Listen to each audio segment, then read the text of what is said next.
24시 초대석입니다. 기사를 쓴 기자를 통해서 직접 기사의 내용과 뒷이야기를 들어보는 시간이죠. 오늘 초대 손님은 원대신문의 오병헌 기자입니다. 오병헌 기자 반갑습니다. 네, 반갑습니다. 네, 시청자 여러분께도 인사해 주실까요? 네, 안녕하세요. 저는 원광대학교 원대신문에서 기자로 활동 중인 오병헌이라고 합니다. 반갑습니다. 네, 오늘 소개해 주실 기사는 원대신문의 사활은 온몸으로 써내려갈 기자에 달렸다라는 아주 힘찬 제목의 기사입니다. 기사에 곁들여진 사진을 보면 기자의 사명과 관련한 심도 있는 이야기를 담은 것 같은 기사라는 생각이 드는데요. 직접 지금부터 이야기 나눠보도록 하겠습니다.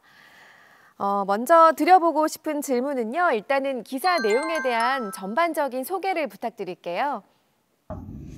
네, 제가 쓴 기사는 학보사의 위기와 학보사의 위기가 초래된 원인에 관해서 다루고 있습니다.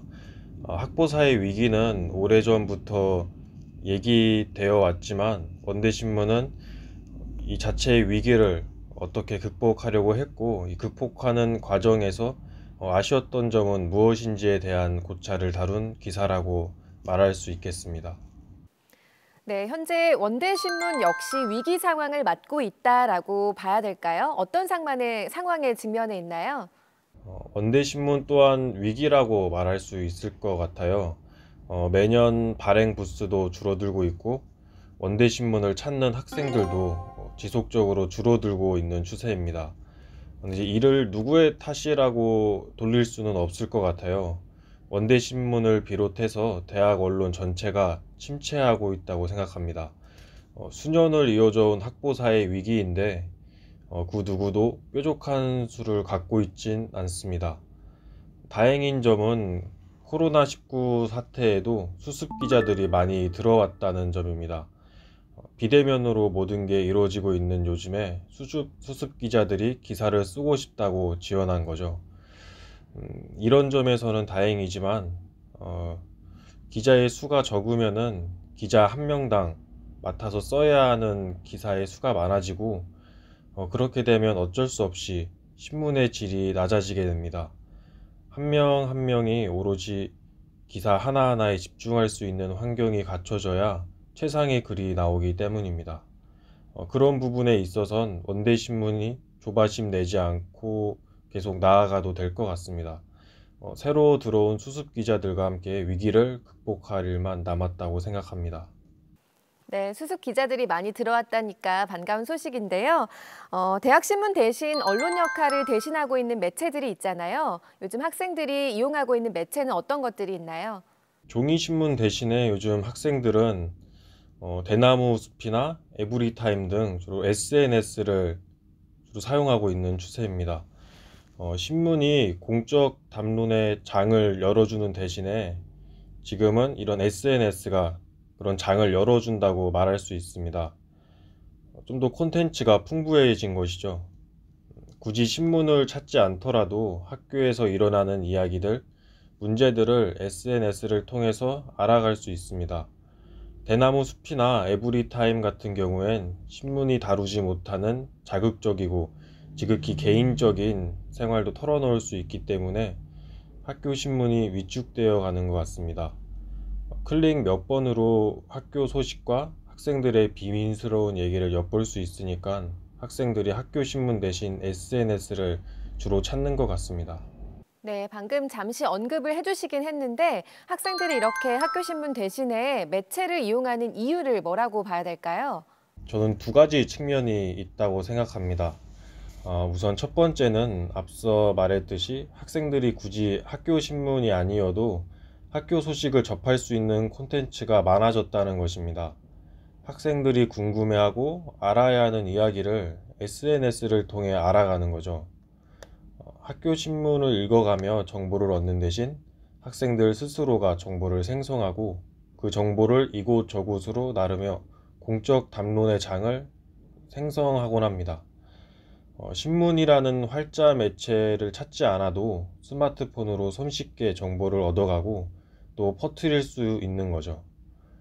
두 번째로는 익명을 바탕으로 한 개인적인 이야기를 엿볼 수 있기 때문입니다.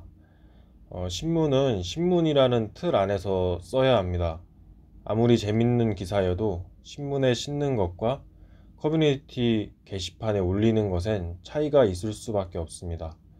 모르는 누군가의 사적인 생활, 또래 학생들이 가질 수 있는 고민들을 공유하고 댓글을 다는 거죠. 신문에선 찾을 수 없는 재미를 대나무숲이나 에브리타임에서 찾을 수 있기 때문에 학생들이 학교 신문을 멀리하곤 합니다. 학교 신문은 고리타분한 무엇인가라고 치부하고 있다고 생각합니다. 네, 두 가지 측면에서 잘 정리를 해주셨는데요.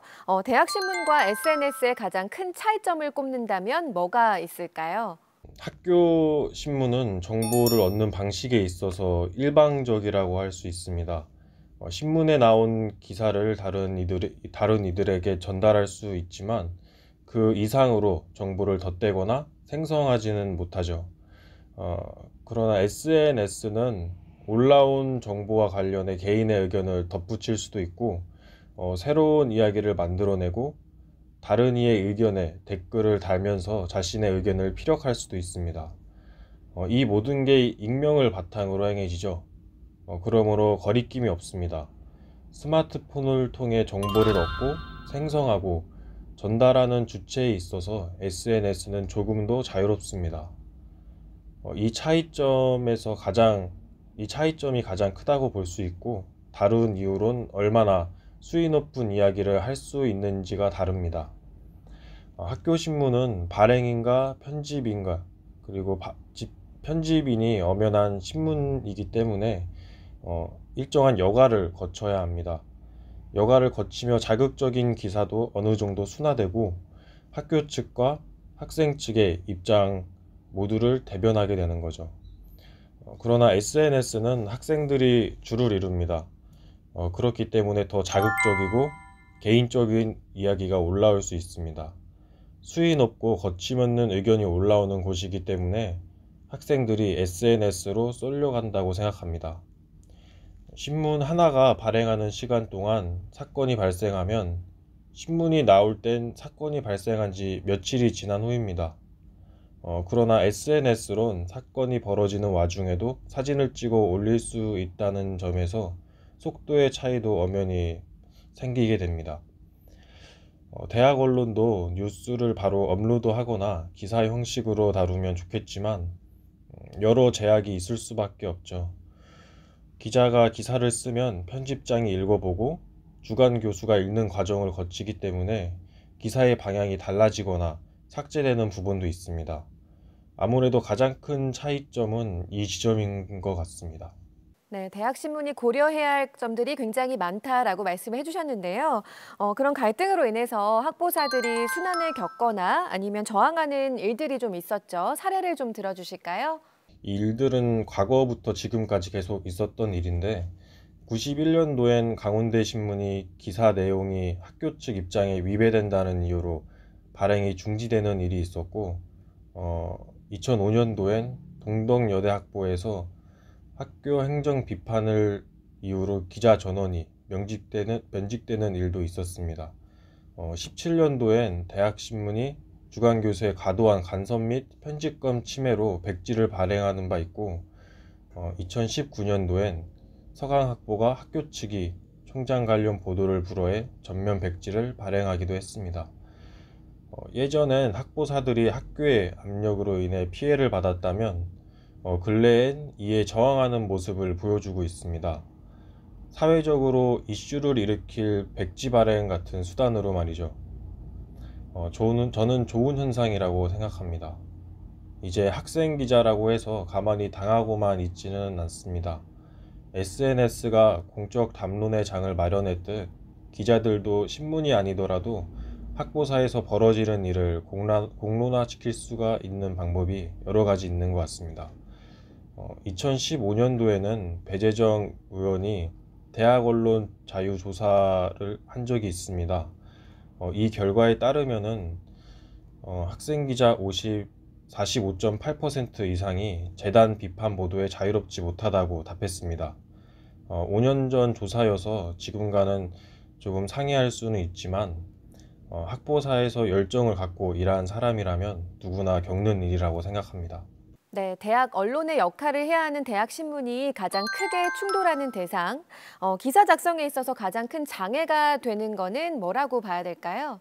아무래도 신문을 만드는 일에 있어서 직접적으로 부딪히는 데스크라고 할 수 있을 것 같습니다. 그 주에 만들 신문을 기획하고 조정하는 회의에서 의견이 충돌하기 마련입니다. 학교에 좋지 않은 기사를 써야 할 때 데스크는 학교 측의 입장을 고려해야 하고, 기자들은 학생의 입장을 대변해야 하기 때문입니다. 그 중간에 편집장이 껴있죠. 편집장은 학교 측과 학생 측 모두를 대변해야 하는 위치이기 때문에 결단을 내려야 할 때가 많습니다. 꼭 써야 할 기사를 데스크에서 막을 때 오랜 논쟁이 벌어지곤 합니다. 기성 매스컴에서 다룬 기사라 할지라도 학생 기자들이 취재하고 인터뷰하는 기사는 그 의미가 다릅니다. 학교에서 일어난 불미스러운 일을 학보사가 다루지 못하면 그 나름대로 부끄러운 일이라고 생각합니다. 그러나 데스크가 악당처럼 여겨져서는 안 된다고 봅니다. 데스크는 데스크만의 사정이 있습니다. 그게 올바르지 않다면 싸워야겠지만 어느 정도 수용해야 하는 선이 존재합니다. 신문을 보다 좋은 질로 끌어가는 곳이 데스크이기도 합니다. 아무래도 기자들과 편집장은 이 균형을 잘 유지해야 하는 거죠. 가장 큰 장애가 되는 대상보다는 싸우고 타협하면서 더 좋은 신문을 발행할 수 있게 하는 대상이 데스크라고 할 수 있습니다. 대학 신문도 SNS와 함께하기 위해서 많은 노력을 해오고 있잖아요. 원대 신문에서는 지금 어떤 노력을 하고 있나요? 원대 신문도 주로 에브리타임에서 많은 소스를 얻곤 합니다. 수면 위로 떠오르지 않은 문제들, 학생들이 가진 불만들을 수렴해서 기사를 쓰곤 하죠. 한 학생이 올린 글에 다른 학생들이 댓글을 달면 어느 정도 문제에 대한 분위기가 짐작이 됩니다. 어느 부분이 문제이고 학생들의 의견이 어떻게 엇갈리는지 말이죠. 그러면 이제 에브리타임을 바탕으로 기자들이 취재에 나섭니다. SNS만으로 정보를 얻기에는 한계가 있기 때문입니다. 어디까지가 사실인지 잘 파악하기가 어렵죠. 에브리타임에 아무리 자세한 이야기가 올라와도 기자의 취재와 인터뷰를 바탕으로 기사를 작성해야 합니다. 이외에도 설문조사를 시행할 때도 SNS를 활용합니다. 학생들을 찾아가며 일일이 설문을 받으면 시간도 오래 걸리고 기자가 앞에 있기 때문에 진솔한 답변을 얻기 어려울 수도 있습니다. SNS를 활용하면 보다 많은 학생들의 진솔한 이야기를 들을 수가 있는 거죠. 또한 신문방송사 소속인 원대방송국과 협업을 생각 중입니다. 디지털 콘텐츠가 주를 이루고 있는 만큼 신문방송사가 힘을 합쳐 보다 좋은 콘텐츠를 제작하면 좋겠다는 생각이 듭니다. 아직 이야기가 구체적으로 오간 것은 없지만 학보사라고 해서 종이신문에만 얽혀 있으면 안 된다고 생각합니다.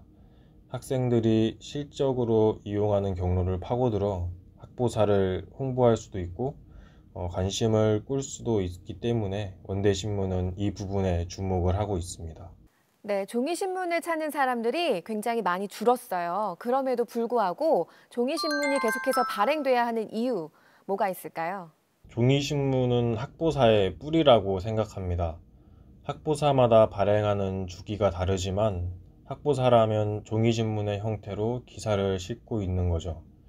원대신문은 코로나19 사태가 터지기 전엔 매주 신문을 발행했습니다. 종이신문은 학생들만을 위한 신문은 아닙니다. 대학 구성원 모두가 볼 수 있는 것이고 더 나아가선 해당 지역 사람들이 찾아볼 수도 있는 것이 대학 신문인 거죠. 학교의 얼굴이라고 말할 수도 있습니다. 종이신문의 장점은 뜻밖의 정보를 제공한다는 것입니다. 인터넷 신문과 SNS는 자신이 원하는 정보를 얻어가고 전달합니다. 그러나 종이신문은 뜻하지 않은 소식을 찾을 수 있고 그 정보로 말미암아 도움을 받을 수도 있습니다. 예상치 못한 재미가 있을 수도 있고, 또한 종이신문은 어느 컨텐츠든 모든 접근이 용이하다는 강점도 가지고 있습니다. 종이신문의 여부를 따지는 일보단 종이신문과 디지털 콘텐츠가 함께 할 수 있는 방안을 구색했으면 좋겠습니다. 종이신문이 가진 장점과 디지털 콘텐츠가 가진 장점은 너무 서로 달라서 적절히 상부상조하는 접점을 찾아야 할 것 같습니다. 그에 따른 기자들의 노력도 요구되는 바이죠. 이젠 책상에 앉아서 기사만 써선 안 됩니다. 학생들에게 읽힐 방법을 기자 스스로가 고민해야 합니다. 아무래도 이 점이 요즘 학생 기자들에게 요구되는 사항 중 하나이기도 한 거죠. 네, 종이신문의 가치를 대학 구성원 모두가 꼭 알았으면 좋겠다는 생각이 듭니다. 학교 신문이 제 역할을 다하고 또 학생들 곁에 오래도록 남아있기 위해서 당부를 한다면 어떤 점 말하고 싶으세요? 학보사의 중요성에 대해서 한 번씩 생각해 주면 좋을 것 같습니다. 학보사가 학교의 얼굴과도 같은 존재이니까 그 존폐 여부는 학생들에게 달렸다는 것을 알아주면 좋겠습니다. 건물을 출입할 때 배치된 종이신문에 관심을 가지고 한 번씩 읽어주면 학교 내부의 이야기를 접할 수 있으니까 심심할 때 한번 읽어봤으면 좋겠다는 생각이 듭니다. 학교 생활에 불편함이 있거나 문제를 제기하고 싶다는 생각이 들면 언제든 학보사를 찾아와도 될 것 같습니다. 문제가 있다고 생각되는 부분을 알려주면 학보사가 같이 고민하고 문제화시킬 수 있습니다. 편하게 다가오고 이야기할 수 있는 곳이 학보사니까 언제든 연락했으면 좋겠습니다. 기자들은 항상 같은 입장에서 주의 깊게 들을 준비가 돼 있습니다. 네, 대학 신문을 만드는 기자들의 역할도 중요할 텐데요. 기자들에게 필요한 자세도 짚어주세요. 기자들이 지금 잘 하고 있지만 저 개인적으로는 조금 더 파고드는 자세를 갖추면 좋을 것 같습니다. 하나의 기사를 맡으면은 이야기를 어디까지 끌어낼 수 있을지 고민해야 합니다. 그러한 고민들이 모여서 만족스러운 기사를 만들어냅니다. 욕심을 부려야 하는 거죠. 욕심을 부려서 만든 기사는 기자가 먼저 어떻게 학생들에게 읽힐지를 걱정하게 됩니다. 기자들의 역할이 안 된다면 편집장이라도 이런 디지털 콘텐츠와 기사를 정복할 방법을 고민해야 합니다. 앞서 말했듯 원대 방송국과 힘을 합치거나 외부 인력을 끌어오는 것도 방법입니다. 기자들이 욕심을 부려 만든 기사는 학생들도 관심을 갖게 돼 있습니다. 조금 늦어지는 한이 있더라도 물고 늘어지는 기사는 후속으로 이야기할 것들도 많아집니다. 학생들에게 공적 담론의 장을 마련하기 위해서는 기자들이 온몸으로 써내려 가야 하는 거죠. 누구보다 잘 쓰고 좋은 기사를 쓰고 싶다는 욕심을 기자들이 가졌으면 좋겠습니다. 네, 그동안 오병헌 기자가 학보사 기자로 활동하면서 이래서 대학신문이 필요하구나라고 좀 절감을 했을 때가 있었는지 에피소드가 있다면 좀 들려주세요. 학교를 크게 변화시킨 기사는 아닌데 인문대학 건물 주변에서 흡연하는 일에 관한 기사를 쓴 적이 있습니다. 아주 사소한 문제인데 건물 주변에 마땅한 흡연 장소가 없어서 흡연자들이 건물 뒤편이나 주변에서 담배를 많이 피웠습니다.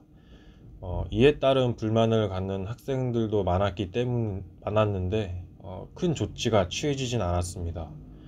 저는 이것이 문제라고 생각해서 인문대학 학생들과 학생회에게 인터뷰하고 취재를 별도로 거쳐서 기사를 완성했던 적이 있습니다.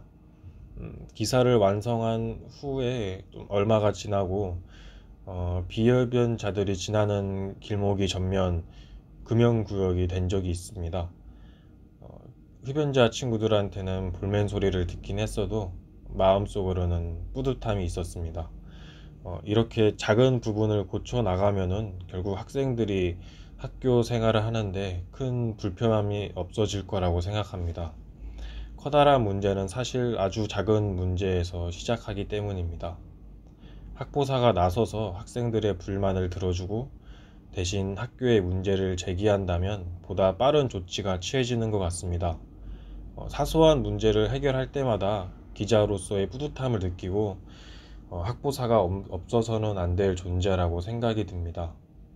학교와 학생을 이어주는 매개체가 학보사이다 보니 이런 학보사가 돋보기로서의 역할을 더 잘 수행했으면 좋겠다는 생각이 듭니다. 네, 오늘 대학 언론의 현 주소에 대해서 침착하게 같이 짚어본 시간이었던 것 같습니다. 오늘 말씀 고맙습니다. 네, 감사합니다. 네, 오늘 24시 초대석 원광대학교 오병헌 기자와 함께했습니다.